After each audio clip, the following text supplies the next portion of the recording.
এই ঈদে মাংসের একটা নতুন রেসিপি রান্না করতে পারেন। আজকে সেই রেসিপিটাই আমি আপনাদের সাথে শেয়ার করছি। পুদিনা পাতা দিয়ে গরুর মাংসের একটা কষা রেসিপি। গরুর মাংস, মাটন বা খাসির মাংস অথবা চিকেন বা মুরগির মাংস, এই 3 ধরনের মাংস দিয়েই কিন্তু রান্নাটা করতে পারবেন। আজকে আমি নিয়েছি এখানে প্রায় 1 কিলো পরিমাণ গরুর মাংস। এটা হাড় ছাড়া, তবে 2-1টা হাড় থাকলে কোনো অসুবিধা নাই।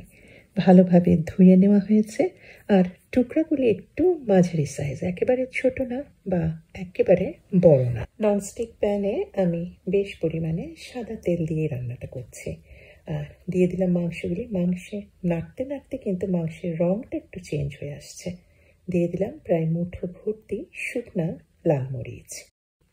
রান্নায় পেঁয়াজের পরিমাণটা একটু বেশি লাগে। এখানে 2-3টার মতো বেশ বড় সাইজের পেঁয়াজ কুচনো আছে।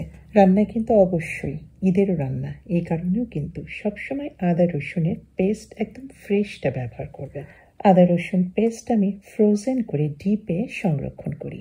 সেখান থেকে দিয়েছি প্রায় 2 টেবিল চামচের মতো। আর উপকরণগুলির পরিমাপ আমি ডেসক্রিপশনে দিয়ে দিয়েছি, আপনারা দেখে নিতে পারেন। আর দিয়ে দিলাম পরিমাণ মতো স্বাদ অনুযায়ী লবণ।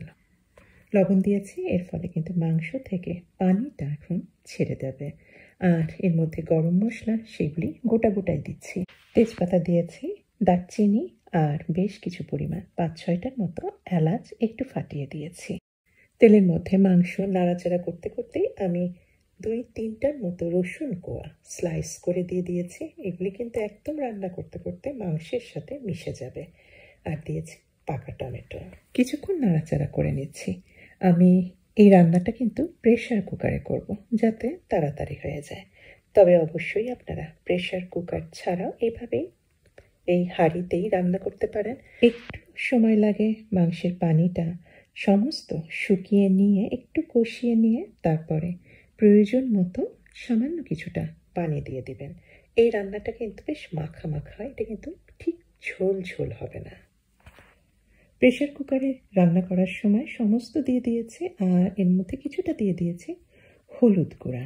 হলুদ গুঁড়াটা এখন দিয়েছি হলুদের রঙটা যাতে ঠিক থাকে, এই কারণে। আপনারা আপনাদের প্রেশার কুকারে যদি করেন, সেক্ষেত্রে আপনারা আপনাদের প্রেশার কুকারের ধরন অনুযায়ী 10 মিনিট হতে পারে, 15 মিনিট হতে পারে।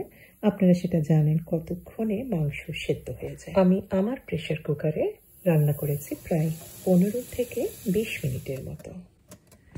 প্রেশার কুকারে মাংস যখন একেবারে মোটামুটি 80%-এর মতো সেদ্ধ হয়ে গিয়েছে, এখন বাকিটা আমি আবার চুলায় রান্না করে নিচ্ছি। রান্নায় আমি কয়েকটা আলু দিয়েছি, তবে এটা অপশনাল। আপনার ইচ্ছা করলে আলুটা কিন্তু বাদ দিতে পারেন। বেশ মাখা মাখা ঝোলটা হয়ে এসেছে। আমি এখন একটু মনে হচ্ছে তেলটা কম, আমি কিছু পরিমাণ তেল দিয়ে দিয়েছি। আর এখন দিয়ে দিলাম বেশ 1 চা চামচের মতো গোটা 5 ফোড়ন। একটা পাকা টমেটো একটু গোটা গোটা করে দিলাম। শেষ পর্যায়ে দিয়েছি, এটা কিন্তু গলে যাবে না, এটা কিন্তু রান্নার মধ্যে বেশ গোটা গোটা হয়ে থাকবে। আর মুঠো ভর্তি করে দিলাম রান্নার একদম শেষ পর্যায়ে পুদিনা পাতা। রান্না একদমই কমপ্লিট হয়ে গিয়েছে। পুদিনা পাতাটা কিছুটা সবুজ হয়ে আছে।